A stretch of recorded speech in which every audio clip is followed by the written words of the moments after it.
O áudio que vocês vão ouvir agora é parte do podcast Xadrez Verbal. Caso vocês queiram ouvir mais sobre esse assunto e outros temas de política internacional, é só ir em xadrezverbal.com. Bem, passemos agora para o cheque, no qual eu e o Felipe daremos uma volta pela bacia do Pacífico, em especial no Mar da China.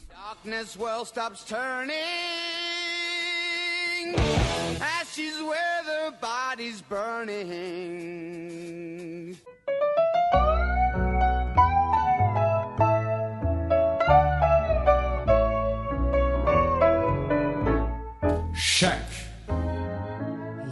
Castillo donde estaba cuando caíste en desgracia, el que siempre acompañaba tus momentos de viudez. Nancy Pelosi viaja a Taiwan em meio crise entre Estados Unidos e China. Esse foi o grande assunto, né, da semana. Assunto aí que dominou inclusive as redes sociais, as internets, os twitters. E a gente vai passar primeiro, né, pela parte mais factual, como sempre. Né? A Nancy Pelosi, a presidente da Câmara dos Deputados dos Estados Unidos, ou seja, a terceira pessoa, né, na linha sucessória dos Estados Unidos, ela realizou uma visita, um tour pela Ásia. Tá? Ela passou por Singapura, Taiwan, Japão, Coreia do Sul. Essa visita já havia sido anunciada, né, há algum tempo. A gente comentou um pouco desse assunto semana passada. E a gente comentou assim bem por cima na semana passada, até por conta daquele tom, né, meio esquisito, né, de um jornalista chinês dizendo que a Força Aérea Chinesa teria o direito de realizar manobras, né, caso o avião da Nancy Pelosi entrasse no espaço aéreo chinês, né, lembrando que para a República Popular da China, né, Taiwan é parte da República Popular da China. Então, junto com a parte factual, uma brevíssima recapitulação dessa questão histórica, lembrando que tem um Nerdologia sobre isso, nós temos um Fronteiras Invisíveis do Futebol sobre Taiwan, inclusive. Ainda não fizemos sobre a China, né, sobre a República Popular da China. Depois da proclamação da República Chinesa, em 1911, na década de 1920, mais precisamente 1927, começa uma guerra civil dentro dos movimentos republicanos. Tá? O movimento republicano racha em dois. Um deles é o dos nacionalistas, à direita, liderados pelo Chiang Kai-shek, tá? Que vão ser... vão unir ali desde movimentos que seriam algo como o fascismo chinês até movimentos liberais, e os comunistas, que posteriormente serão liderados pelo Mao Tse-tung. Essa guerra civil ela é interrompida quando nós temos a invasão japonesa da China, iniciando a Segunda Guerra Sino-Japonesa, quando é criado o Fronte Unificado, em que os dois grupos falam, olha, vamos parar de brigar entre nós, vamos brigar contra o inimigo em comum, o Japão. Depois que o Japão é derrotado, em 1945, a Guerra Civil é retomada e acaba em 1949 com o triunfo das forças comunistas e a declaração da República Popular da China em Pequim. As forças nacionalistas, o núcleo liderado pelo Chiang Kai-shek, fogem para a ilha de Taiwan, ou ilha de Taipei, ou ilha de Formosa, que era chinesa, porém, até aquele momento, estava ocupada pelos japoneses. O Japão ocupa a ilha de Taiwan na Primeira Guerra Sino-Japonesa, no final do século XIX. Eles, então, fogem para Taiwan, onde eles mantêm o que eles vão chamar de República da China, a mesma república fundada em 1911. Como curiosidade, inclusive, a gente já mencionou isso aqui, o fundador da República da China, o Sun Yat-sen, ele é um herói nacional tanto na República da China quanto na República Popular da China, tanto na China Insular quanto na China Comunista. E pro bingo do Xadrez Verbal, né, se vocês quiserem saber mais sobre Taiwan, tem o Fronteiras Invisíveis do Futebol, a 23ª edição, no caso, no que a gente se aprofunda mais aí nesse contexto, né? E então, naquele momento, a partir daquele momento, o governo de Pequim, ele passa a considerar Taiwan, né, uma república rebelde, ou seja, uma república sob um governo rebelde, e o governo de Taiwan fala que o governo comunista na China continental é um governo ilegítimo. E ambos vão se declarar a única república chinesa legítima. Inclusive, durante muito tempo, até a década de 70, no Conselho de Segurança da ONU, quem tinha um assento era a República da China, a China-Taiwan. Essa troca só é feita na década de 70.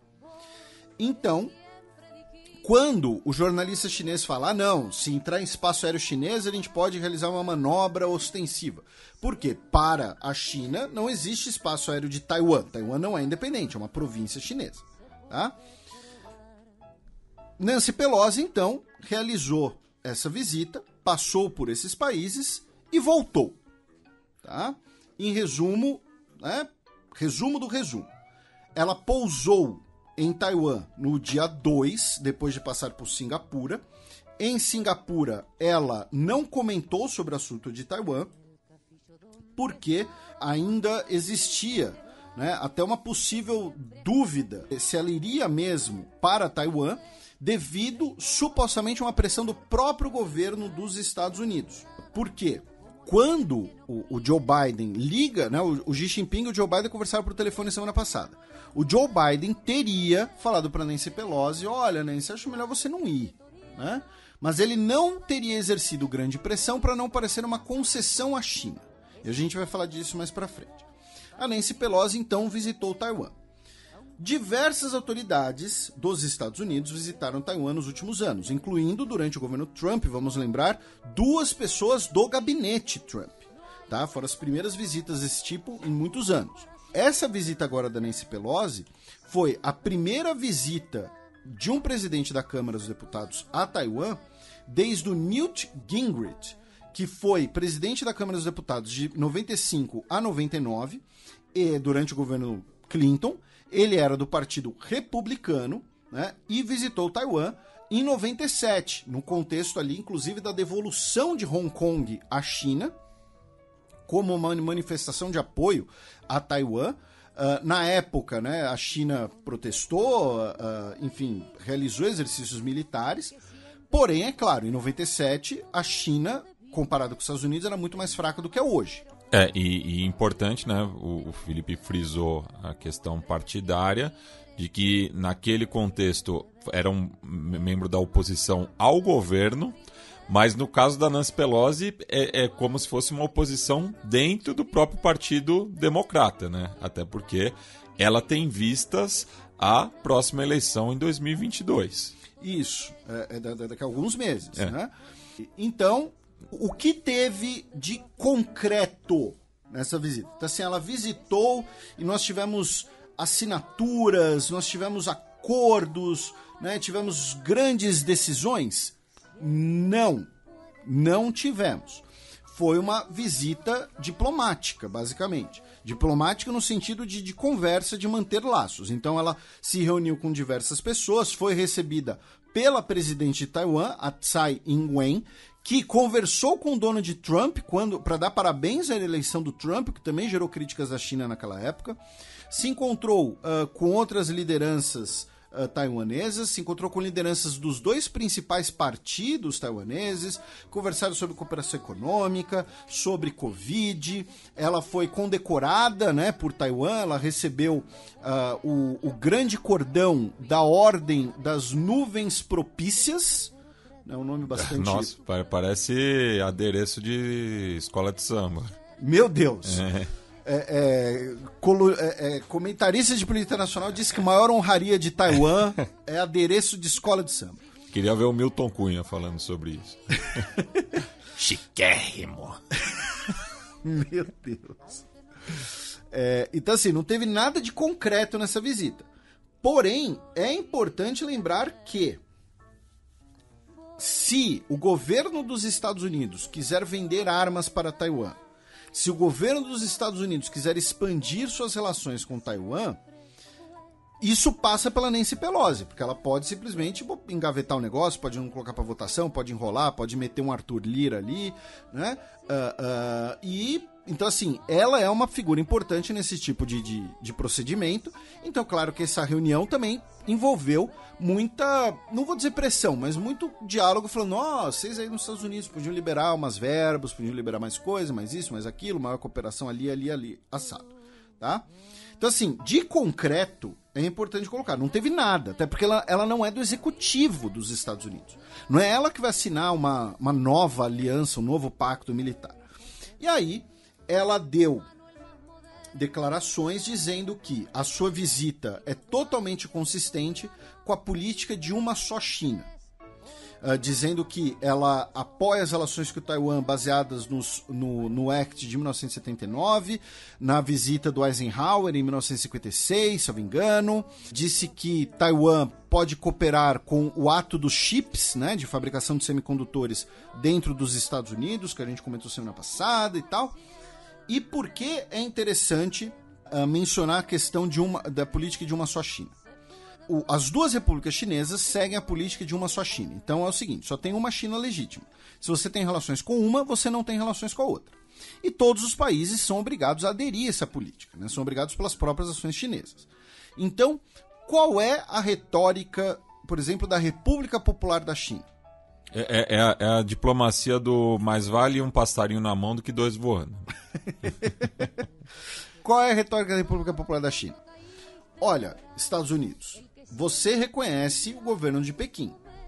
Ao fazer isso, você adere à política de uma só China. Quando a Nancy Pelosi visita Taiwan, ela está violando a própria política dos Estados Unidos, porque vocês aderiram à política de uma só China.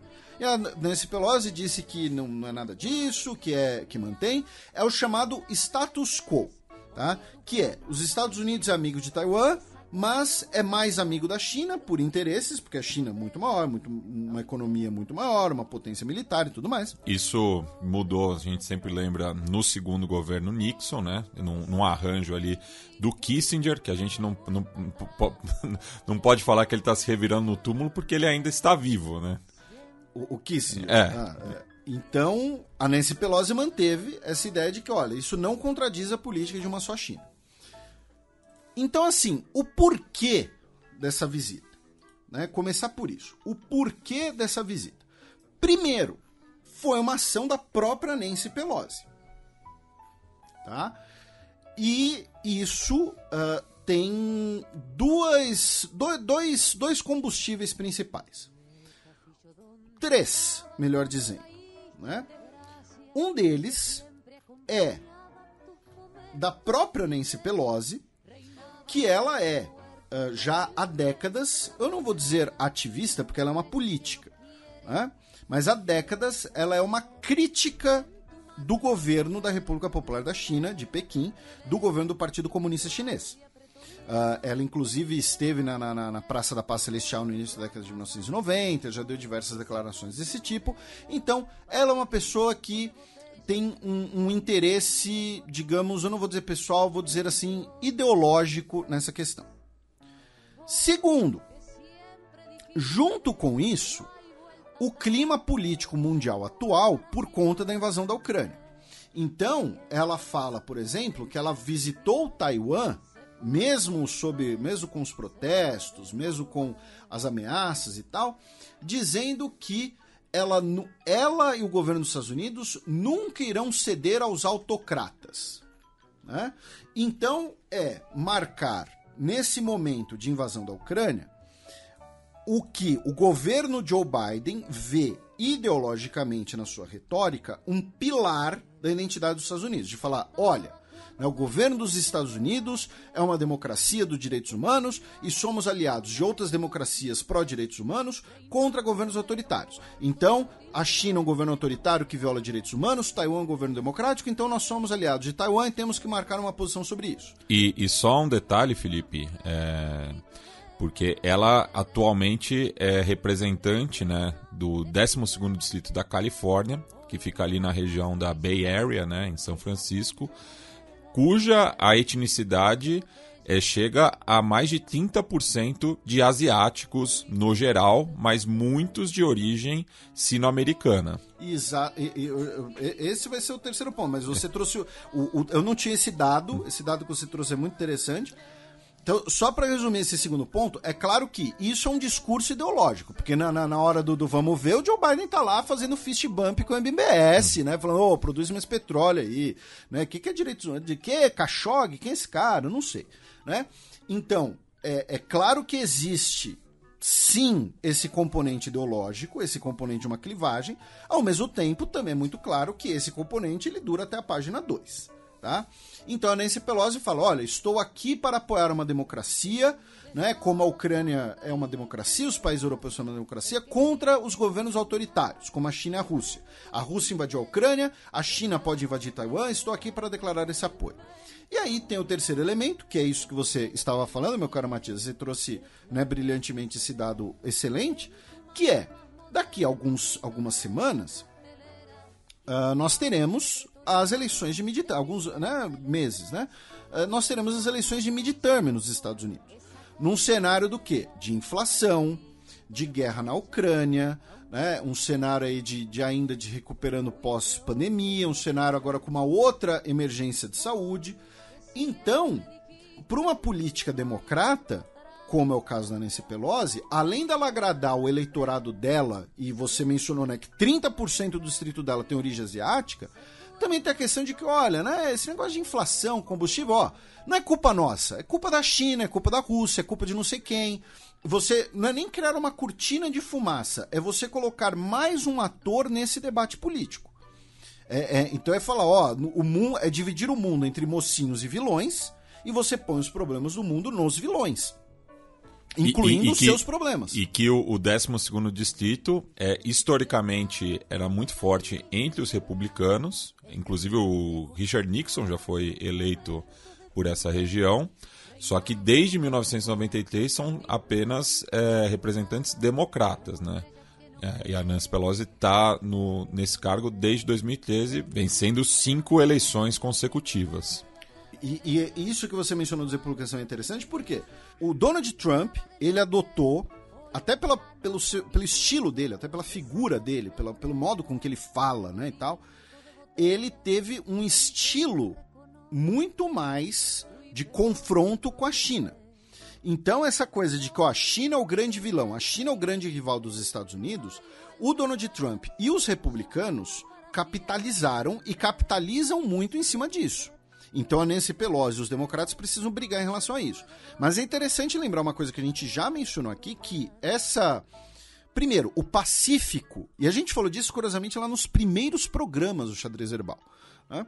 O Pacífico, a bacia do Oceano Pacífico, ela, até a Primeira Guerra Mundial, ela era o grande foco de atenção geopolítica dos Estados Unidos.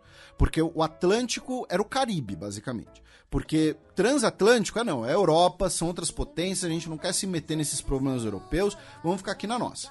Tem até uma citação no filme Torá, Torá, Torá, que um dos oficiais da Marinha dos Estados Unidos se referia ao Atlântico como uma piscina, né, comparada ao Pacífico. Então assim, você tem essa importância histórica do Pacífico. Os Estados Unidos têm presença na China desde o século XIX, teve a proposta de política de portas abertas em relação à China em 1899, por exemplo. Segundo, a ascensão chinesa e o direcionamento dos Estados Unidos para o Pacífico, um redirecionamento, ele começa ainda no governo Obama, né? A formação do Quad, todo esse diálogo diplomático. Quando eu digo começa, ele se consolida em relação à China, mas vamos lembrar que os Estados Unidos é presente militarmente na Península Coreana, no Japão desde a Segunda Guerra Mundial, dominou as Filipinas até as Filipinas era uma posse dos Estados Unidos até 1946. Então, o governo Trump ele capitalizou muito em cima da retórica. Mas o direcionamento dos interesses dos Estados Unidos rumo ao Pacífico começou com o Obama e continua com o Biden. Recentemente, nós tivemos a cúpula da OTAN, que consagrou, né, a nova política da OTAN para os próximos 10 anos e, por pressão dos Estados Unidos, colocaram lá, olha, agora a China também é uma ameaça para a ordem internacional de acordo com a OTAN. Isso foi pressão dos Estados Unidos, não foi um interesse da Alemanha ou do Reino Unido até que sim, mas ou da Alemanha ou da Itália, tá? Então, isso continua, isso é uma política de Estado nos Estados Unidos. O que os democratas estão tentando é capitalizar no discurso eleitoral em relação à China com essa visita, como você destacou muito bem. Então, de concreto, tá, em relação entre os dois países, não teve nada, porque ela não é do executivo. Só que ela tem um papel importante em relação a pressões, a lobbies, usando lobby não no sentido pejorativo, né, mas de olha, né, vocês podiam liberar mais armas. Isso passa pela Câmara dos Deputados, pela Câmara dos Representantes, se preferir uma tradução literal, consequentemente passa pela caneta da Nancy Pelosi. Tá? Então, em relação à visita, os interesses dela e eventuais ganhos dela, né, é basicamente isso. E aí nós temos o governo Joe Biden, como a gente mencionou, o governo Joe Biden falou, olha, Nancy, talvez não fosse bom você ir, né, mas não ia vetar, não ia desautorizar frontalmente, para não parecer que estava concedendo a China. E eu também tenho lá minhas dúvidas se o Joe Biden não queria tanto assim essa visita, porque serve também de termômetro, de ver qual seria a reação chinesa, né? E é isso que a gente vai falar agora. Apesar deles não falarem a mesma língua, né? Você quer dizer literalmente? Não. Porque um fala mandarim, outro fala inglês? Não, digo o Biden e a Pelosi. Ah, sim. Eles não falam inglês? Mas, Sentido figurado, Felipe. Então, assim, tivemos a visita, aí a Nancy Pelosi foi pro Japão, a gente vai falar do resto da visita depois, tá? Então, qual foi a reação chinesa? A China disse que, né, na conversa entre o Xi Jinping e o Joe Biden, o Xi Jinping falou, olha, que quem mexer com Taiwan pode sair queimado. E a China, obviamente, condenou a visita, né, disse que era uma interferência em assuntos chineses, que era uma escalada de tensão, inclusive. E só para somar, já tem especulação, né, de que uma delegação do parlamento britânico, né, pode visitar Taiwan em breve. Então, a China disse que era uma visita provocativa, tá, que escalava uma situação desnecessária, e anunciou exercícios militares esses que estão ocorrendo nesse momento, tá? Eles vão acabar agora no dia 7 de agosto. Por esse exercício militar, a China, Pequim, declarou 5 áreas de exercício com uso de munição real, ou seja, na prática, falando, por aqui não transita navio nem avião, porque pode dar errado, pode dar problema, tá bom? Então, declarou essas 5 regiões, entre aspas, cercando Taiwan, já que uma dessas regiões fica no leste da ilha, tá? Não fica no estreito, não fica no sentido continente, digamos assim, tá? Também tivemos a convocação do embaixador dos Estados Unidos em Pequim para esclarecimentos, o Nicholas Burns, tá? Para emissão de protestos. E aí a China está realizando esse grande exercício militar, incluindo o uso de novos aviões chineses, como um avião de guerra eletrônica, tá, que havia sido, até pouco tempo atrás, ele, né, tinha poucas aparições públicas, o uso de mísseis hipersônicos, pelo menos as baterias, e o disparo de 16 mísseis balísticos. Desses mísseis balísticos, melhor dizendo, 4 atingiram a zona econômica exclusiva japonesa, e a gente vai falar das reações dos outros países depois, e outros sobrevoaram Taiwan. Então não foi apenas falar, nós temos esse míssil aqui, hein, vamos testar o míssil. Não, o míssil sobrevoou Taiwan. Digamos assim, que nem, sei lá, filme de cowboy, você atira perto do pé do cara, sabe? É isso. O míssil sobrevoou o território de Taiwan. Uma coisa muito mais ostensiva. E aí, com o anúncio desses exercícios militares, dessas zonas de uso de munição real, e o uso de munição real em exercício militar, ele determina o uso dessas zonas para evitar incidentes, né? Então você tem lá um navio, né, desavisado, um avião desavisado, e pode acabar sendo pego num exercício de tiro. Aí eu vou ser chato, tá? Coisa que a gente já fez antes, eu vou ser chato tanto em relação à defesa do nosso trabalho, quanto à crítica do sensacionalismo que a gente vê por aí. A minha coluna de hoje na Gazeta, eu falo do complexo de Francisco Ferdinando. Porque assim, nas últimas semanas, se você entrasse no Twitter, parecia a véspera de Terceira Guerra Mundial. Segunda no ano, né? Não, agora é uma todo mês. E assim, o que tem de canal, de comentarista, às vezes comentarista entre aspas, né, de política internacional, que fica batendo esse tambor, e de gente até de mercado financeiro, fazendo vídeo, não, em caso de guerra mundial, o que fazer com seus investimentos? Sabe, umas coisas muito sensacionalistas, muito caça-clique. E, na verdade, eu e você, Matias, que somos trouxas, né? Porque a gente deveria fazer isso porque aparentemente dá um retorno econômico razoável, né? Mas então começou essa bateção de tambor de guerra e tudo mais. E aí eu queria falar um pouco sobre isso. Por quê? Essa ideia, né, de que o assassinato do Francisco Ferdinando levou automaticamente à Primeira Guerra Mundial. O assassinato do Francisco Ferdinando, ele é um símbolo. Ele é o início da escalada da crise de julho. Mas entre o assassinato dele e a primeira declaração de guerra, que é da Áustria-Hungria contra a Sérvia, foi um mês. Mais de um mês se passa da primeira declaração de guerra envolvendo uma potência, da Alemanha contra a Rússia. Tá?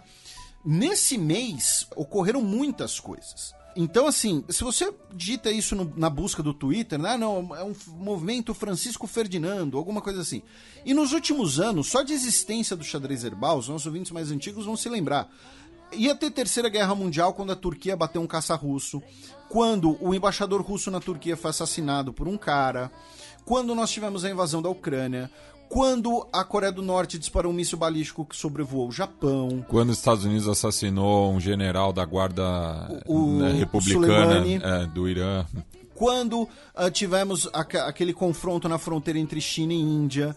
Né? Então, assim, toda hora tem uma Terceira Guerra Mundial em diversos canais do YouTube, em diversos comentaristas, nas redes sociais. E claro, pro adolescente que tem 15, 16 anos, que acha que guerra é Call of Duty, que guerra é jogo de estratégia e tal, a gente sempre lembra isso aqui também. Guerra não é videogame, gente. As coisas são muito mais complexas na vida real do que videogame. Porque videogame você tem respawn, você tem save game, e principalmente ninguém sai machucado de verdade. Ninguém sai morto de verdade no videogame. Tá? Então, assim, mesmo que tivesse ocorrido um incidente gravíssimo, não é uma coisa automática de imediatamente você ter uma guerra. E a Guerra Fria tá aí para nos provar isso. Tá? A história tá aí para nos provar isso. Não apenas a crise de julho, pós-Francisco Ferdinando. E assim, as origens da Primeira Guerra Mundial são extremamente complexas, são várias, não foi uma crise. Nós tivemos diversos episódios de crises nos anos anteriores, então, crise da Bósnia em 1908, crise de Agadir no Marrocos, a crise do porco entre Áustria-Hungria e Sérvia, a formação da política de alianças. Para quem quiser ler, não vão ser minhas dicas culturais, mas antecipando, né, para quem quiser duas referências sobre isso, tem o livro do Christopher Clarke, que se tornou uma obra-prima sobre o tema, chamado Os Sonâmbulos, em que ele fala justamente dessa crise de julho, né, desse mês entre o assassinato e o início da guerra, de como a Europa foi caminhando para essa guerra. E tem um livro que eu já comentei aqui várias vezes, da Miranda Carter, que é Os Três Imperadores, né? Os Three Royal Cousins in the Path to World War I, em que ela analisa a correspondência trocada entre o Jorge V da Inglaterra, Guilherme II da Alemanha e Nicolau II da Rússia. Os três eram primos, né? E de como essas relações pessoais e monárquicas contribuíram para a guerra. Porque assim, quando você assassina o herdeiro do trono, entra muito aquela coisa, né, da honra da monarquia, honra da casa real, então vamos para a guerra a qualquer custo, né? Algo assim. Que não é uma coisa que existe hoje. Felizmente, os Habsburgo não estão governando mais lugar nenhum. Então, isso é um simplismo. Tá? Essa é a primeira coisa. Essa interpretação de que vai ser um grande evento catastrófico e que vai ser é um simplismo. E, novamente, a Guerra Fria está aí para nos provar isso. Nós tivemos diversos incidentes gravíssimos durante a Guerra Fria que não resultaram num conflito aberto. Por quê? Porque aí nós temos outra mudança, outra diferença muito grande. Guerra nuclear. Ninguém quer uma guerra nuclear. A gente brinca aqui com a expressão do choque de cultura, mas né, que a arma nuclear é a arma do diálogo. Na hora que você tem uma arma nuclear, o outro lado ele quer dialogar. Porque ninguém quer correr o risco de uma guerra que vai destruir o mundo. Tá? Porque assim, a gente está falando do segundo maior arsenal nuclear do mundo, no caso dos Estados Unidos, e do quarto maior arsenal nuclear do mundo, que é o caso da China. Então, é uma situação muito mais complexa. Ah, mas Felipe, aí os nossos ouvintes mais antigos vão falar assim, mas Felipe, você já várias vezes disse que se for ter Terceira Guerra Mundial, ela vai começar no Mar do Sul da China. Disse mesmo. Disse sim, mantenho. Por quê? Pela dinâmica da disputa entre as potências. Tá? Agora, ela não vai ser de repente. Então, assim, o Mar do Sul da China reúne, né, a superpotência Ascensão, a China, os interesses da superpotência consolidada, os Estados Unidos, disputas fronteiriças, é um local importante para o mundo inteiro, porque ali passa boa parte do comércio marítimo mundial, tá? Ao mesmo tempo, então assim, tudo isso que eu estou falando, eu estou excluindo que a China, por exemplo, vê uma solução militar em relação a Taiwan? Não estou excluindo isso. Inclusive eu escrevi um texto em outubro de 2021, quase um ano atrás, quando o ministro da Defesa de Taiwan falou sobre uma possível invasão chinesa. Né? O nome do texto é A China está pronta para invadir Taiwan? Interrogação. Recomendo que leiam, modéstia à parte. Porque assim, a China um dia pode invadir Taiwan? Sim. Taiwan é um local importante, não apenas por essa questão de orgulho nacional, mas também por ser um dos principais focos de produção de chips do mundo? Sim. A China vai invadir Taiwan porque a Nancy Pelosi está visitando a ilha e sem estar devidamente preparada para isso? Não. Hoje, a China está completamente preparada para invadir Taiwan? Não está. A China está conduzindo o seu programa de construção de porta-aviões. A gente já falou desse programa aqui no nosso programa algumas vezes. Né? A China está conduzindo os seus programas armamentistas. A China está se preparando para um eventual conflito, está renovando suas forças armadas. Então, além disso, a China, o próprio governo chinês, ele já falou que é importante lembrar que Taiwan e os chineses, né, os chineses insulares, os chineses continentais, são a mesma população, são a mesma etnia Han. O Xi Jinping, em 2017, ele falou assim: o sangue é mais espesso que a água. Pessoas em ambos os lados do Estreito de Taiwan são irmãos e irmãs. Somos guiados pela convicção, somos todos da mesma família. Expandiremos intercâmbios econômicos e culturais através do Estreito e cooperação para benefícios mútuos. Tá? Então, é possível que a China invada Taiwan um dia? Sim. Esse dia vai ser agora? Não vai ser. Vai ser lá a partir de 2025, mais ou menos. Por quê? Porque a China já vai ter conduzido mais os seus programas militares. A China não vai invadir Taiwan durante a guerra na Ucrânia. Tá? Também tem essa. 2025, por exemplo, estaremos ali numa época de novo governo nos Estados Unidos, com algumas inseguranças. Também teremos eleições na própria Taiwan. Né? Taiwan, que é bom lembrar, né? Invadir uma ilha não é coisa simples. Taiwan, que também tem defesas modernas, tem investido em programas de mísseis, tem os seus submarinos. A China, ela pode, entre aspas, ser bloqueada pelos submarinos devido à questão das profundidades ali do Oceano Pacífico e diferentes temperaturas de águas. Isso é uma questão importante. A gente já mencionou isso aqui no programa também. Então, assim, essa bateção de tambor de guerra, ela interessa muita gente, ela dá dinheiro, mas ela está um pouco longe da realidade, ela está um pouco longe de análises mais profundas, com o perdão do trocadilho com o oceano. Né? Então, assim, o que pode mudar esses cálculos? Né? Basicamente duas coisas. Se a China entrar numa crise muito profunda, uma crise econômica profunda, ou se Taiwan declarar independência. Se Taiwan declarar independência formal, aí sim a China vai reagir.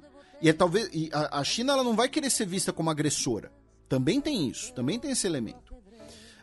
E para colaborar com os exercícios militares chineses, com essa demonstração de força, né, a China precisa demonstrar força com essa visita da Nancy Pelosi, porque daqui a alguns meses nós teremos o 20º Congresso do Partido Comunista Chinês. Né, e o Xi Jinping ele não pode chegar lá numa posição enfraquecida. Né? Então, esses exercícios militares são tensos? São, mas não são inéditos. Nós já tivemos, no ano passado, que nós tivemos, por exemplo, a maior incursão aérea no espaço aéreo taiwanês por aviões chineses, por aviões militares chineses. Esse tipo de coisa é interessante, assim, pode ocorrer tranquilamente? Não, porque sempre pode dar algum problema, pode ter alguma repercussão complicada, né? um míssil pode cair onde não devia, alguma coisa assim. Mas achar que exercícios militares chineses vão ser o início do fim do mundo, exercícios militares não sei aonde e tal. Não, nós temos outras outros elementos envolvidos. É uma equação muito mais complexa, muito mais complicada. Você tem muitas coisas envolvidas. Uma dessas coisas envolvidas, por exemplo, foi o fato de que o governo dos Estados Unidos ontem anunciou que ia adiar o teste de um míssil balístico intercontinental, um Minuteman III.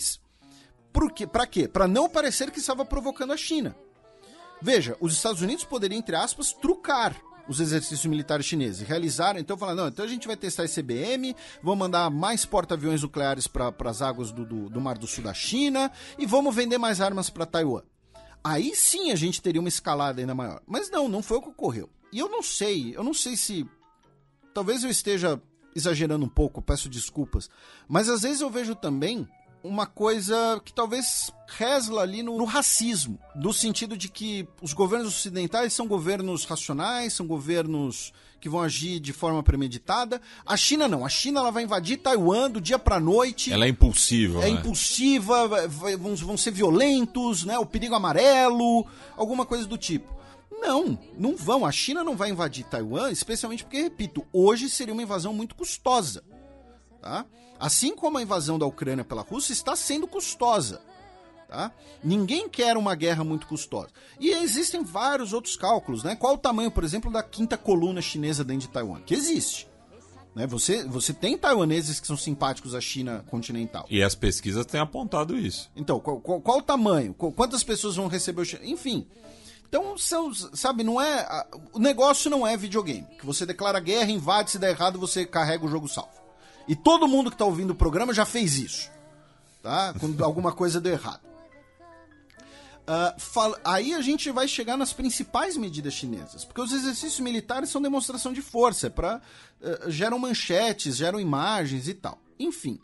E mostram, né? Falam, a China hoje a gente tem mais poder. A gente pode fazer tal coisa. Em relação ao apoio a reações internacionais, o Japão disse, né, que os exercícios militares chineses comprometem a segurança nacional japonesa. A Rússia, né, disse que a visita de Pelosi a Taiwan é um aborrecimento que não deve ser subestimado e que não há razão para criar um aborrecimento donado. Os Emirados Árabes Unidos declararam aderir à política de uma só China, disse que a visita da Nancy Pelosi era provocativa e que o país respeita a soberania chinesa. Tá? A Nova Zelândia e a Austrália afirmaram que diálogo e diplomacia é necessário e que rejeitam qualquer mudança unilateral ao status quo. E a Coreia do Sul disse que mantém comunicações permanentes com todos os atores relevantes. Essas foram as principais ações internacionais. Agora, além dos exercícios militares, nós temos uma coisa muito mais interessante, meu caro Matias. Inclusive, eu queria aproveitar e mandar um abraço para o nosso ouvinte Felipe, Felipe MGM, né, não sei o sobrenome dele, que reside em Taiwan. Ele disse que lá estava tudo bem. Ele chamou os exercícios militares chineses de um ato teatral, recomendou o nosso trabalho, inclusive, e ele nos marcou numa notícia na qual a China continental vai iniciar um embargo comercial contra Taiwan, que pode custar, né, aí a balança comercial já vai começar com frutas. Pode ser afetada por esse embargo, por essa proibição de importações, que podem custar inicialmente a Taiwan cerca de 20 milhões de dólares por ano, tá? E gerar um problema de abastecimento dentro de Taiwan. Tá? Além disso, a China declarou sanções contra a Nancy Pelosi, tá? Nancy Pelosi como pessoa, tá? Então ela não vai poder visitar a China, também terá aí bloqueios de eventuais ativos, enfim, sem cassino em Macau para Nancy Pelosi. E aí, nessa madrugada, tá? No nosso horário, né? Ouso dizer que o perfil do Xadrez Verbal no Twitter foi o primeiro perfil que falou disso em português. Eu não vou dizer noticiou, porque obviamente peguei de fontes que deram a notícia, mas eu traduzi e publiquei logo de cara que a China anunciou 8 medidas retaliatórias contra os Estados Unidos pela visita de Nancy Pelosi.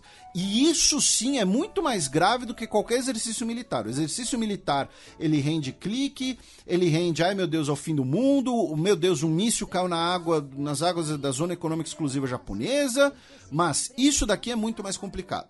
Primeiro, o fim da comunicação entre comandos militares, o fim das reuniões de trabalho dos Ministérios de Defesa, o fim dos diálogos de segurança marítima. Repetindo, Mar do Sul da China é por onde passa boa parte do comércio mundial, do comércio marítimo mundial. Então você ter o fim de diálogo sobre segurança marítima é muito complicado. Tá? Daqui a pouco vai começar aquelas imagens de navios se aproximando perigosamente um do outro, aí um dia um pode abalroar o outro, né? Abalroar é a trombada entre navios, tá? Suspensão de repatriação de imigrantes ilegais, suspensão de assistência à justiça criminal, suspensão de conversas climáticas, tá? E o próprio Antônio Guterres, secretário-geral da ONU, já se pronunciou hoje dizendo que é impossível ter soluções climáticas sem envolvimento de China e Estados Unidos, e isso é uma pauta muito importante para o Joe Biden. Tá? O Joe Biden fala muito de clima, de pacote do clima, vésperas de eleições, e a China falou, tá bom, o clima é importante para você, a gente não vai mais conversar sobre isso, já que a Nancy Pelosi visitou Taiwan. Suspensão de cooperação no combate aos crimes transnacionais e suspensão na cooperação das medidas antidrogas. Lembrando que muitos dos opiáceos que entram nos Estados Unidos, e nós temos uma epidemia de uso de opiáceos nos Estados Unidos, vem da China. Tá? Então, essas medidas aqui que a China anunciou agora, ou seja, início de um embargo comercial contra Taiwan e retaliações nas suas relações com os Estados Unidos, são muito mais complicadas do que exibir músculo. Porque todo mundo sabe que a China tem músculo. Tá? Todo mundo sabe que a China tem forças armadas grandes, forças armadas modernas, estão se modernizando com novos equipamentos, enfim. Então, assim, isso daqui é muito mais importante. E, além disso, para a gente fechar o bloco Nancy Pelosi, né, ela foi até a Coreia do Sul. Ela não foi recebida pelo presidente da Coreia do Sul, Yoon Suk-yeol, muito provavelmente para não antagonizar a China, justamente. Ela não foi recebida. Oficialmente ele estava de férias. Tá? Meteu essa. E ela visitou a zona desmilitarizada, disse que vai conduzir todos os esforços necessários para desnuclearizar a Coreia do Norte. Né? Inclusive, ela visitou a zona desmilitarizada e eu não resisti a fazer uma piadinha lá no Twitter do Xadrez Herbal, que ela estava sendo vigiada pelo mercado. Porque um oficial do exército dos Estados Unidos lá dela se chamava mercado, estava mercado na farda dele. Então, essa é a parte da visita da Nancy Pelosi, essa é a parte sobre bateção de tambor, ai meu Deus, o mundo vai acabar e tal. O mundo pode acabar um dia, pode ter guerra nuclear? Pode, mas as coisas não são tão idiotas assim. Já ocorreram outras vezes que se não apertar o botão vermelho naquelas outras vezes, a gente pode ter um fôlego aqui. E repito, a arma nuclear é a arma do diabo. Falando sério, para quem quiser mais informações sobre isso, o nome disso, né, é a MAD, que é um trocadilho, né, porque MAD é louco, né, mas é Mutual Assured Destruction. Então a doutrina MAD prega o seguinte: se você garantir a destruição mútua, se você assegurar a destruição mútua, você não vai ter um conflito. Porque eu não vou entrar, os Estados Unidos não vai atacar a União Soviética, por quê? Porque não vai ter sobrevivente. Tá? Então você ataca o Vietnã. A União Soviética não vai atacar os Estados Unidos, não vai atacar a OTAN, porque não vai ter sobrevivente. Então você ataca o Afeganistão. É isso, tá? E no caso da China, embora a China tenha um arsenal nuclear muito menor que o dos Estados Unidos, isso faz parte dos cálculos. E outra coisa interessante, também não vou duvidar se nas próximas semanas drones chineses começarem a estarem mais presentes na guerra na Ucrânia. Porque a China tinha prometido que não ia cooperar militarmente com a Rússia em relação à Ucrânia, agora talvez já comece a falar, vocês brigaram com a gente, então vamos entregar aqui uns drones. E a indústria de drones, muitos drones são fabricados na China. Né? Enfim. Saindo dessa visita, meu caro Matias, começando aqui o nosso giro, a Coreia do Sul lançou essa semana a nave Danuri, tá? Que significa aproveite a lua. É uma palavra só que significa aproveite a lua. Olha que profundo. Deve ter alguma música assim, né? Sobre lua cheia, os casais e o romance. Enfim, é um veículo de órbita lunar da Coreia do Sul, tá? Que vai entrar em órbita da Lua em dezembro. Tá? Na China, né? A gente cruza a fronteira com a China. A gente começou na Coreia porque foi onde a gente parou, né? Nancy Pelosi estava na Coreia, agora a gente vai para a China. A China anunciou via o seu, entre aspas, né, o seu IBGE, né, que a população chinesa vai diminuir a partir de 2025 pela primeira vez, já que tem um envelhecimento populacional e não teve um grande crescimento demográfico, em parte por conta da política, né, de uma só criança das famílias. Um influencer chinês, tá, do TikTok, conhecido como Tizi, está sendo investigado porque é uma influencer, né, porque ela comeu carne de tubarão branco. E não pode, até porque ele é uma espécie ameaçada. E aí ela comeu carne de tubarão branco, postou lá no TikTok, fez vídeo, agora está sendo investigada. E finalmente, também na China, na quarta-feira, dia 3, um homem entrou num jardim de infância, matou 3 pessoas a facas, deixou outras 6 pessoas feridas e ficou foragido, tá? Na província de Shanxi, no sudeste do país. Ele ainda não foi localizado, não se sabe exatamente o motivo. Mais ao sul, na Indonésia, 2 notícias. A primeira delas é que, nesse último dia 1º de agosto, Estados Unidos e Indonésia iniciaram um exercício militar conjunto. Vai ser realizado por 2 semanas e acontece em Sumatra e nas Ilhas Riau, perto ali de Singapura e da Federação Malaia. Tá? Então, né, veja, isso também entra no cálculo chinês, né? Os Estados Unidos estão realizando exercício militar ali perto, na Indonésia e tal. E a outra notícia é que trabalhadores da indústria turística da Indonésia entraram em greve. Por quê? Porque o Parque Nacional de Komodo, onde estão, né, a maioria dos 3.300 dragões de Komodo, aquele lagarto dos infernos, cuja baba é venenosa, né? Eu não quero nunca chegar perto de um desses troços, até porque ele corre que nem maluco. Você olha o bicho, você pensa que ele é lentão e tal. Não. O dragão de Komodo, enfim, pra mim ele é um bicho from hell. E o que aconteceu? O Parque Nacional de Komodo subiu o preço do ingresso para as pessoas irem ver o dragão. Só que assim, não é subiu. O ingresso foi multiplicado por 18. Oxi. Foi para 3.750.000 rúpias, o que dá mais ou menos R$1.200. Eu acho que eu não vou conseguir ver o dragão de Komodo em loco. Pois é. Primeiro que um voo para a Indonésia já não é a coisa mais barata do mundo, né? Não, tem isso, né? Assim, mesmo que um dia eu vá para a Indonésia, eu não vou no Parque Nacional de Komodo, tá? Mas enfim, e aí os funcionários entraram em greve, dizendo que isso vai afastar os visitantes e prejudicar a indústria turística local, tá? E também imagino que, né, se vai subir ingresso tanto assim, a gente quer, né? Quer o nosso. Ter um aumento também, né? Enfim, mas tá aí agora para ver o dragãozinho de Komodo, vai ser mais caro e eu não quero ver nem de graça. Na Austrália, uma senadora de origem aborígene do Partido Verde, a Lydia Thorpe, ela, ao tomar posse, ela mudou o juramento, né? Porque no juramento você tem que jurar lealdade à Sua Majestade Elizabeth II. E ela mudou, dizendo que seria fiel à colonizadora Sua Majestade Rainha Elizabeth II.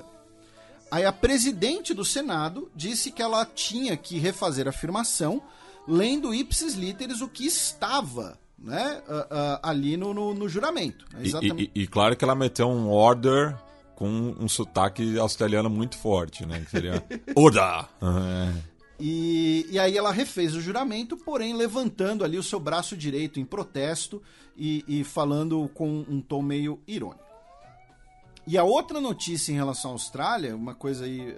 Tem mais 2 notícias, mas uma delas é mais importante, que vai ser interessante nas próximas semanas, é que é o seguinte: a Austrália, né, pelo projeto AUKUS, ela vai ter seus submarinos nucleares. E aí, por conta disso, ela será supervisionada pelo Tratado de Não Proliferação Nuclear da ONU. E que a conferência vai começar semana que vem, né, agora segunda-feira. Então, a Austrália agora estará sob escrutínio da comunidade internacional sobre a sua capacidade de manusear e estocar combustíveis nucleares e materiais nucleares. E a outra notícia é que destroços da SpaceX vão caíram na Austrália depois de um lançamento recente. Da Austrália nós vamos para a ilha Niue, que no meio do Pacífico, que registrou o seu primeiro caso de transmissão comunitária de Covid-19. Tá? A ilha já tinha registrado casos, porém de visitantes que foram isolados. Agora ela registrou o seu primeiro caso de transmissão local de Covid-19. A gente sempre menciona os países insulares, né, como países que vão sofrer com isso. E onde estava o primeiro-ministro, Felipe, durante essa crise interna? Não faça a mínima... Tava jogando boccia. Boccia mesmo? Boccia mesmo. Ele, junto com outros 14 conterrâneos, está representando a ilha nos Jogos da Commonwealth, que estão sendo realizados em Birmingham, e o Dalton Tagelagi, o atual primeiro-ministro, participou das duplas e do quarteto na boccia, né? Em ambos não avançou da fase de grupos, né? Sendo eliminado nas duplas por Nova Zelândia, Jersey, Escócia e Canadá, e no quarteto por Austrália, Irlanda do Norte e Canadá. Porém, a ilha garantiu a sua primeira medalha na história dos Jogos, já que o pugilista peso pesado, o Duken Tutakitoa Williams, venceu o Schuster das Ilhas Cook pelas quartas de final, já avançou para as semis, e com isso garantiu pelo menos a medalha de bronze, né? Pensando que a população de Niue é pouco mais de 10 mil pessoas, é um feito e tanto para a ilha, né? Agora ele vai enfrentar o samoano Ato Plodzik Faoagli, que imagino que seja de origem polonesa também, pelo lugar na final. Foi um momento, time nessa situação e os caras jantando. E o cara jantando, né? Jogando boccia. Nas Ilhas Cook, tivemos eleições no último dia 1º de agosto e dos 24 assentos do parlamento, a maior bancada será do Partido Democrático, que é o partido conservador das Ilhas Cook, com 11 assentos. Com 9 assentos ficou o Partido das Ilhas Cook, que é o partido autonomista da região. Aí a gente termina de cruzar o Pacífico, chegamos no Chile, né, com as autoridades anunciando a investigação na última terça-feira, dia 2, de uma cratera, um buraco gigante, bizarro, que os nossos ouvintes devem ter visto imagens, mas quem não viu, veja. Né, um buraco de 32 metros de diâmetro, 64 metros de profundidade, perto de uma mina de cobre na região do Atacama. Tá? Esse é um buraco. Cara, parece que foi uma minhoca gigante que saiu dali. Né? Uma coisa meio dune, assim, não sei. Do Chile, a gente cruza a fronteira com o Peru. E cara, eu já cansei do Peru. Com todo respeito. Enfim, o premier do Peru renunciou. E o Castilho vai ter que nomear um novo gabinete. Como a gente falou, é o dia do tucutuco, né? Que é a marmota andina. Então o premier Aníbal Torres renunciou. E aí com isso todo mundo coloca o cargo à disposição. Aí o Pedro Castilho vai ter que nomear um novo governo. O 5º em um ano. Tá? E o novo governo precisa ser aprovado no Congresso. Tá? Então, assim, meu Deus.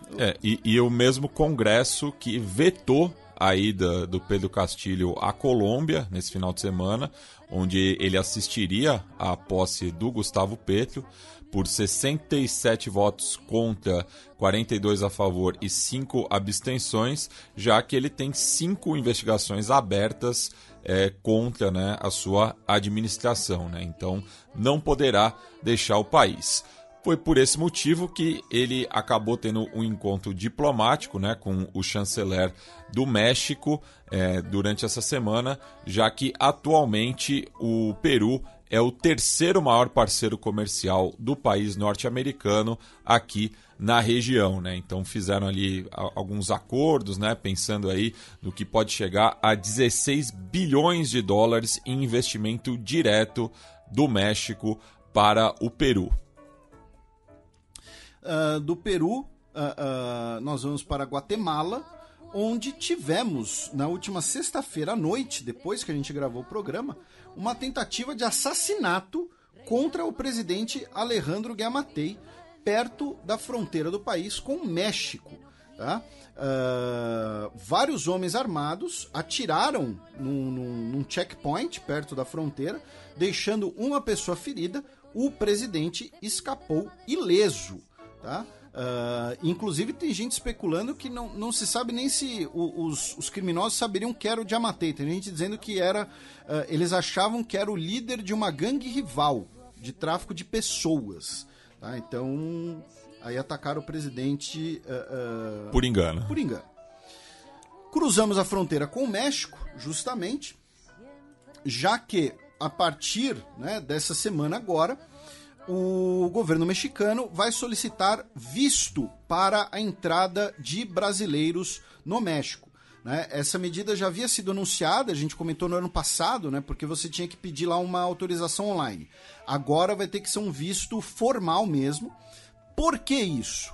Porque muitos brasileiros estavam indo para o México como um passo para tentar entrar nos Estados Unidos. E essas pessoas eram devolvidas para o México, tinham que ser processadas, né, pelas autoridades mexicanas, eram deportadas pelas autoridades mexicanas, gerando trabalho, gerando despesas. Vamos lembrar que recentemente o López Obrador foi recebido pelo Joe Biden, conversaram muito sobre questão de imigração. Então agora, brasileiros que queiram visitar o México precisarão de visto, tá? Porém, todavia, entretanto, tá? Mas se você tiver visto para os Estados Unidos, você não precisa, tá? Então é meio que... o Canadá faz coisa parecida, inclusive, né? Se você tem visto para os Estados Unidos, tá liberado. Porque é aquela coisa, a gente tem medo que você venha aqui encher o nosso saco para entrar nos Estados Unidos. Mas os Estados Unidos já deixou você entrar, então você pode entrar também. Aí é problema deles. Praticamente isso. E aí vamos para os Estados Unidos, né? Onde temos aí várias notícias, começando com o Antony Blinken, o secretário de Estado dos Estados Unidos, dizendo que cobrou as autoridades israelenses para encontrarem os responsáveis pela morte da jornalista Shireen Abu Akleh. Ele deu essa declaração no último domingo, dia 31, depois de uma conversa com o ministro da Defesa israelense, o Benny Gantz. Tá? Também nos Estados Unidos, essa semana, infelizmente, tivemos mais chuvas e enchentes, especialmente na região do Kentucky, ao ponto que no domingo o governador do Kentucky, Andy Beshear, disse que encontraremos corpos por semanas. O número oficial de mortos está em 28, incluindo 4 crianças, e o presidente Joe Biden declarou situação de desastre e avisou hoje, né, que vai visitar o Kentucky. E tem pelo menos 50 pontes danificadas pelo estado, segundo o Kentucky Herald, e isso dificulta operações de busca e também auxílio a pessoas que estejam isoladas, afetadas pelas chuvas, né? Pelas chuvas e pelas enchentes. Também nos Estados Unidos, uma thread no Twitter que viralizou gigantescamente, muita gente nos marcou, a professora de Sociologia da Faculdade Dartmouth, Brooke Harrington, que pesquisa desigualdade fiscal. Achei um tema muito interessante, inclusive, e assim, inclusive para os nossos ouvintes, se vocês tiverem sugestões de pessoas que pesquisem esse assunto aqui no Brasil, nos mandem, por favor. Né? Enfim, ela fez uma thread muito longa, com fontes, tá? Mostrando os documentos e tal, que, olha só, meu caro Matias, a ex-esposa do ex-presidente Donald Trump, a primeira esposa dele, né, Ivana Trump, ela foi sepultada em uma propriedade do Donald Trump em Bedminster, Nova Jersey. Uma propriedade que tem um campo de golfe. Com o sepultamento, a empresa do Donald Trump solicitou que o local seja reconhecido como cemitério. E isso foi agora há pouco, né? Que ela faleceu em 14 de julho do ano corrente. Ela que 14 de julho, tá certo. Ela que é a mãe do Donald Trump Jr., da Ivanka e do Eric. E o que, né? Pô, mas Felipe, se sepultou lá na propriedade, pediu reconhecimento como cemitério e tal, isso significa que o campo de golfe não vai pagar imposto. Porque é como se fosse um cemitério. Sim, mano... É bizarro. Tipo... É uma loophole, né? Mas é uma loophole meio... macabra. Assim, não, ó, onde vamos sepultar a Ivana? Ah, sepulta lá no campo de golfe. Ela gostava tanto daquele campo de golfe. Passou horas lá. Ela tomava lá aquela bebida tradicional de golfista, Ice Tea com limonada. O Long Island. Não, Long Island tem bebida alcoólica. Ah, mas... Pra aguentar o Trump. É batizado em nome de uma homenagem ao golfista. É Ice Tea com limonada. E é muito comum no golfe, alguma coisa assim. Enfim, é bizarro. Tá? Então, assim, o Donald Trump de isenção fiscal sepultou a esposa no campo de golfe, ex-esposa, para pedir isenção fiscal. Tá? Aí, sobre a questão do aborto, né, nos Estados Unidos e toda aquela insegurança jurídica, nós temos duas notícias essa semana. Tá? Uma delas é que o estado do Kansas realizou, né, um voto sobre a emenda Valorize Ambos, né, Value Them Both, que era basicamente uma emenda que baniria o aborto do estado. E quase 59% dos votantes rejeitaram a emenda. Tá? 47,3% do eleitorado compareceu, 58,8% votou contra, 41,1% votou a favor. Então, com isso, o estado do Kansas manterá, né, o direito ao aborto de gestação. E outra notícia envolve o estado de Idaho, tá? Já que o governo federal dos Estados Unidos entrou na justiça contra o estado de Idaho, dizendo que uma nova lei proposta no estado vai banir completamente o aborto de gestação, dizendo que isso é ilegal, por violar o Emergency Medical Treatment and Labor Act. Tá? Então, mais um cenário aí da insegurança jurídica em relação ao aborto de gestação nos Estados Unidos. E falando da questão política em relação a isso, o governador da Flórida, né, o Ron DeSantis, que é presidenciável pelo Partido Republicano, ele suspendeu o procurador do estado, que é do Partido Democrata, o Andrew Warren, havia dito que não fiscalizaria, né, ele não imporia, né, o inglês o enforce, né, a decisão do estado de banir o aborto depois de 15 semanas de gestação. Tá? E também está ligado a uma questão de tratamento de transição de gênero para menores de idade. Então, o DeSantis disse que um representante eleito não tem um poder de veto sobre decisões decididas pelo estado inteiro. Tá? Então, o Andrew Warren foi suspenso. O Senado dos Estados Unidos aprovou por 95-1 a entrada da Suécia e da Finlândia na OTAN. Tá? Vocês podem ter notado que não tivemos alguns votos. E o senador Josh Hawley, do Missouri, votou contra. Foi o único que votou contra. Tá? Não sei por quê. Tá? E, sei lá, eu não tenho o zap dele para perguntar.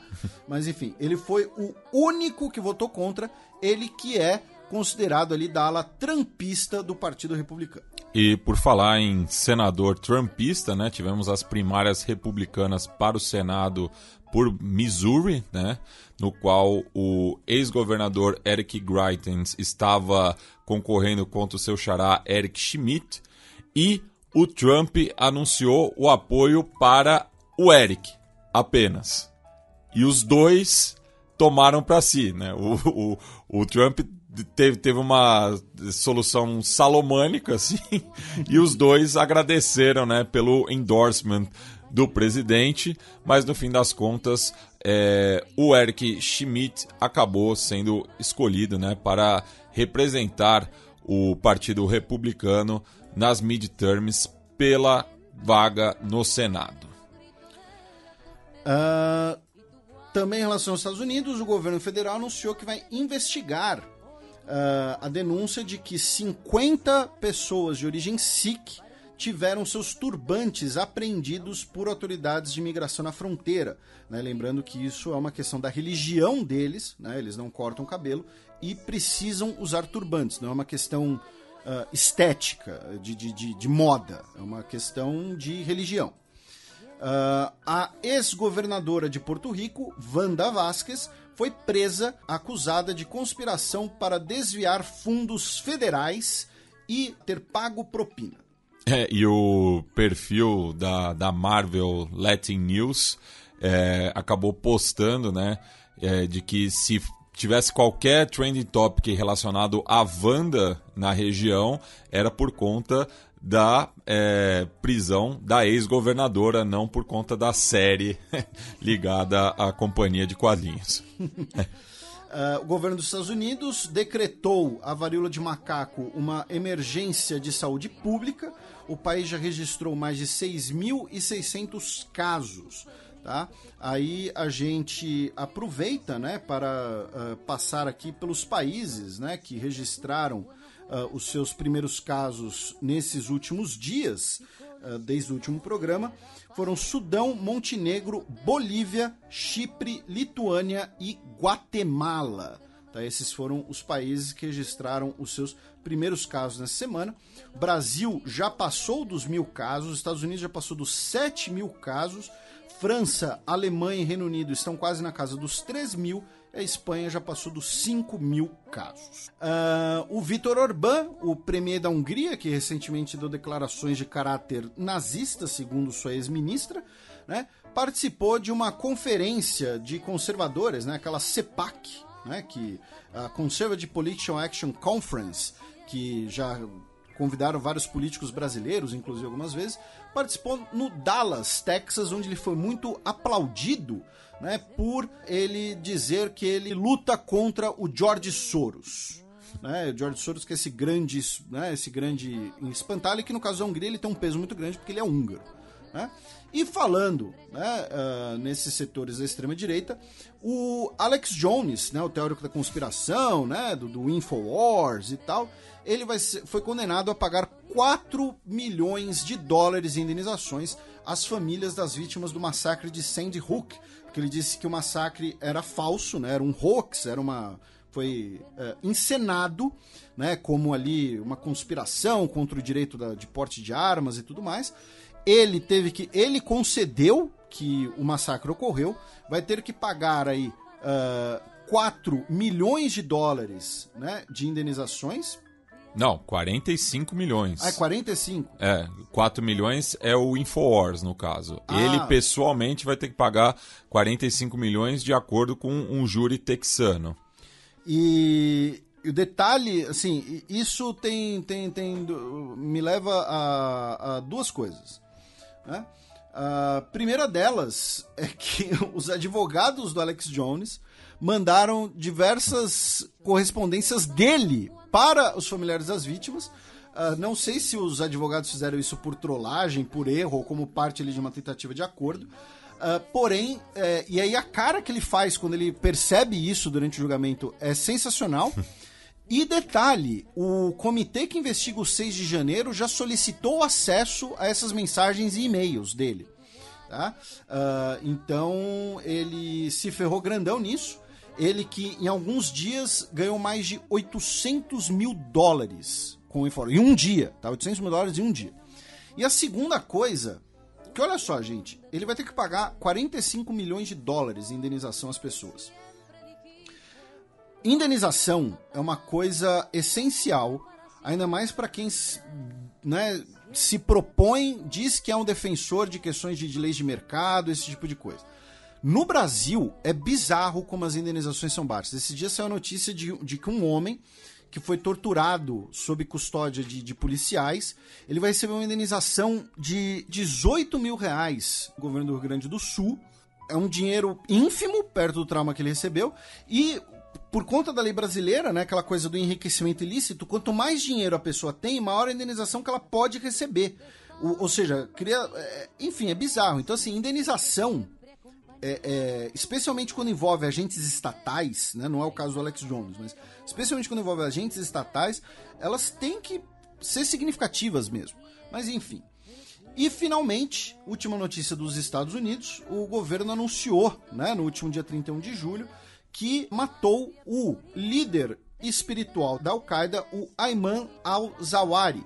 Ele estava em Cabul, no Afeganistão. Sobre isso eu queria só pontuar algumas coisas. A primeira delas é que é mais um episódio, né, mais um capítulo de, como a gente falou aqui várias vezes, né, o Talibã não pode ser confiável, não é confiável. O Talibã várias vezes quebrou acordos, o Talibã já usou de perfídia antes, a gente falou isso aqui várias vezes. Por que eu tô falando isso? Porque o Antony Blinken, sei lá, de uma inocência, de uma ingenuidade, falou que o Talibã ter amparado o líder da Al-Qaeda violava o acordo de Doha, assinado entre o Talibã e os Estados Unidos. O Talibã em nenhum momento cumpriu alguma coisa que assinou Antony Blinken. Aí o Talibã ainda tentou sair por cima dizendo que não sabia que o al-Zawahiri estava em Cabul. Né? Tá bom, tudo bem. Eu não sabia que a tampa do hidrante estava na minha mochila quando eu estava no segundo ano do ensino médio. E quase levei uma advertência. Eu sabia, mas eu fingi que não. Enfim, peripécias envolvendo hidrante à parte. Então essa é a primeira coisa. Segundo, o que isso significa? Significa uma vitória para os Estados Unidos, uma vitória de imagem, de propaganda, né? Então, assim como quando, né, teve a morte do Bin Laden, porque o al-Zawahiri ele estava ligado diretamente ao 11 de setembro. Ele era uma figura importante na imagem, no imaginário coletivo dos Estados Unidos, pelo papel dele no 11 de setembro, especificamente. Né? Agora, para a Al-Qaeda, do ponto de vista prático, não reflete tanto assim, porque ele era um líder espiritual, ele era um teólogo, ele não era um milionário, ele não era um combatente, ele não era um articulador de atentados, alguma coisa assim. E a Al-Qaeda nos últimos anos passou por esse modelo meio descentralizado, né? A gente sempre fala, filial da Al-Qaeda na Somália, filial da Al-Qaeda em Camarões, filial da Al-Qaeda não sei aonde. Então, do ponto de vista prático, não representa muita coisa. Do ponto de vista simbólico, representa bastante. E ele foi assassinado usando um míssil, meu caro Matias, um novo modelo do míssil Hellfire, chamado R9X, que ele não tem carga explosiva. Ele mata as pessoas a partir da sua força cinética e da presença de lâminas. Tá? Quando eu digo força cinética, é você ter um míssil dando um soco na sua cara. É um soco, só que é um míssil. Tá? A força do movimento mesmo e as lâminas, né? Então, para evitar mortes colaterais. Ele que estava num bairro nobre de Cabul, perto do Palácio Presidencial. Então, assim, né, meu dedão que o Talibã não sabia que ele estava lá.